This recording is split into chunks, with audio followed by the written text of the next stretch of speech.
What's up, guys, and welcome back to Good Time Trading. And today we are going to be talking about Bitcoin and technical analysis and a little bit of fundamental stuff for you. And so today, starting it off, we got the fear and greed, and we were telling you guys yesterday that we were at a 50 and that was neutral. And then we looked at the patterns and put all the pieces together, and we came up with a 15% dump is more than likely. So today it is at a 52 read, and so people are getting greedy. So yeah, maybe it's time to sell some. But no, I'm just kidding. Hopefully everybody got out before the dump, and so yeah, looking at Bitcoin now on our support resistance charts. If you've been keeping up with us, so we had this pattern drawn in here for a while now, and so we were in this ascending triangle. And so this morning I was looking at the 3 hour, and I was trying to live stream for you guys, but haven't really got all the kinks worked out in it yet. But we did try to go live right here um when it was flashing red in the background, trying to warn everybody that it was going to dump. But we did get expansion on volatility. We broke our RSI trend line right here. Um, and we were telling you guys that this dump has been coming ever since this channel got started. And so yeah, um, everything's playing out like it's supposed to in Bitcoin. And so yeah, but we did get the quick wick down. Let's see, where did it go to? Maybe we can see it on the 15-minute. So yeah, it did go to 9,200, but I would be looking for 9,150 to get tested again, and then yeah, a plunge down to 8,400. But I don't know if we'll get that today, just because we did just have a nice dump. But looking at it, um, looking at the higher time frames, and we'll work our way in. Uh, we'll go to Bitstamp chart, and so yeah, if you I've been looking at the 5 week for a potential top to come in, and so yeah, we got the 5 week.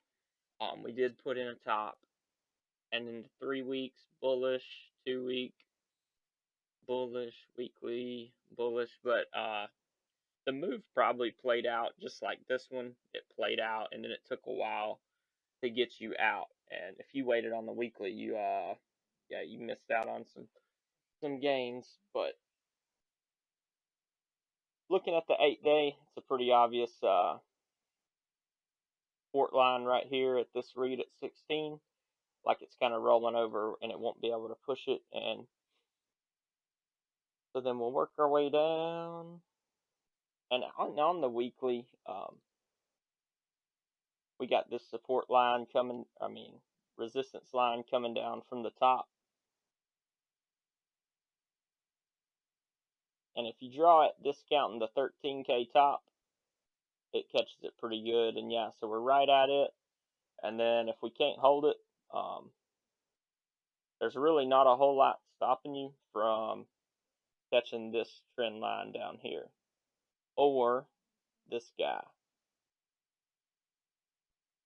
So I'd be looking for one of these two rays to get tested if Bitcoin did take the next leg down, and that'll be a break of 8,400 for me, is where I'll be looking for the doomsday targets.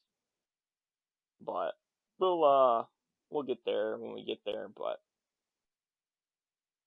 and then on the daily, we'll know the doomsday targets are probably going to take effect if this trend line coming from the bottom up gets plunged.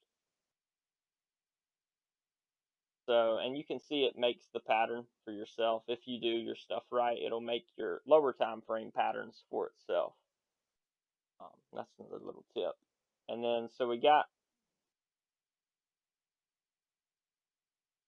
so the 3 day, We've been staring at this for a while. It's putting in a little bit of hidden bearish divergence on us.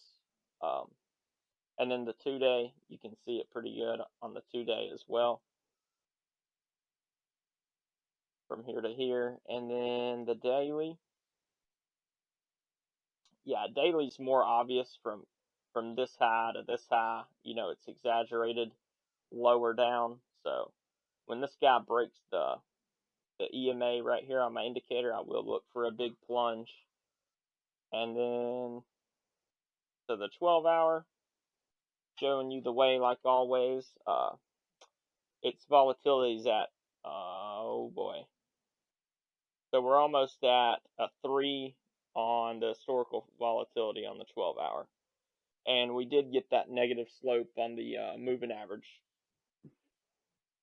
So last time you got at extremes on the 12-hour, which we're not yet, but we're close. That was your big push up right here. And then extremes right here. And we also had basically the big push up. It pushed up and then contracted again and then pushed up again. So you got to watch out. It's not an end all be all, but big moves do come out of it. So that's why I watch it. And then, so right here, it went to a 0, big dump, and then 0 read, big pump. So we know what this causes, so big move. And we were calling for that days ago. I made a video saying we'd have a big move, and it's finally coming to fruition. So yeah, we got the 6-hour. She's plunging. And then working our way down.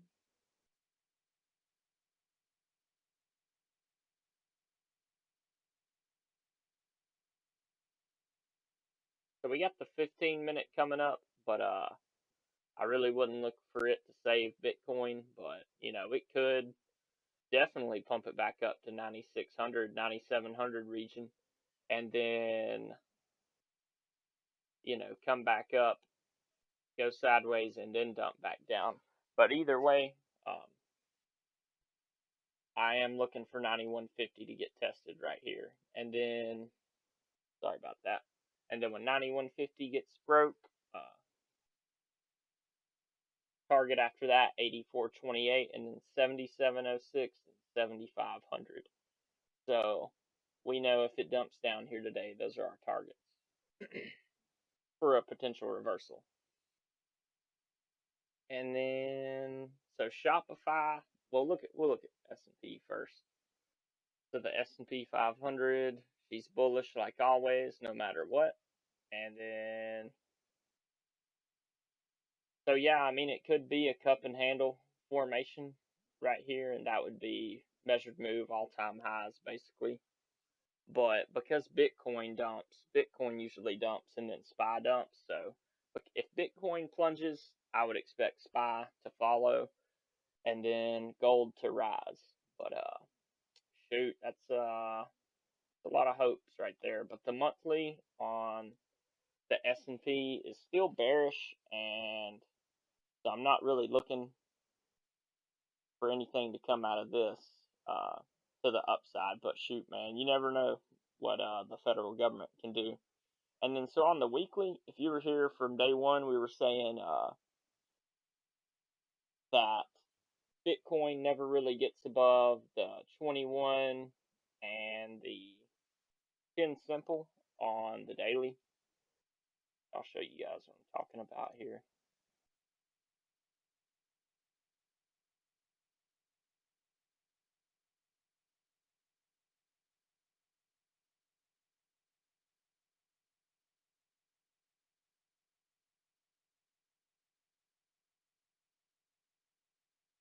Okay, so just looking at the S&P 500 back here in the prior recessions, because I do think this is similar to the Great Depression as far as unemployment, although we do have better shit than we did back then, so, you know, maybe it's not going to be as bad, and plus, you know, maybe they've learned from their mistakes, but kind of looking at this trend line right here, and then this guy, SPY never got above. It's 21 and 10 simple. The red is the 21 EMA, and the yellow is 10 simple moving average, and it never really sustains above there for any serious time. So like, you know, about a week above it, and then you put 2 or 3 months above it, and then yeah, so another 3, 4 months, but you never held it for a long time. And then just like right here, you got above it, but you never really pushed above it. You just magneted back down to it. So that was, you know, this down basically. So if we go back, and then when it got back above the 21 and these golden cross, that was glory times basically. Well, you golden cross right here, but it faked you out. But anyway, we're looking for it to hold above them. And then, so if we come over here, we are above them, but she has to hold them and keep pushing. And then if she can do that, then it's bullish. But until that happens, I'm still bearish, looking for something like this to happen and set in, at least come down here and put in bullish divergence. But that's kind of what I'm looking at. And also on Shopify, here's your little bonus. So on Shopify today, I was looking, and we got the 3-day. And so we have some bearish divergence right here. And if you don't know what that is, I'd highly recommend looking into that. And so from this point to this point, and this point to this point, you got an upsloping line and then a downsloping line, and that's bearish divergence. So I would be looking for it to come down at least in this region, 500. So we'll see how that plays out, and I'll put an alert in there. But anyways, guys, thanks for coming back, and like and subscribe if you're new, and I look forward to seeing you guys on the next one.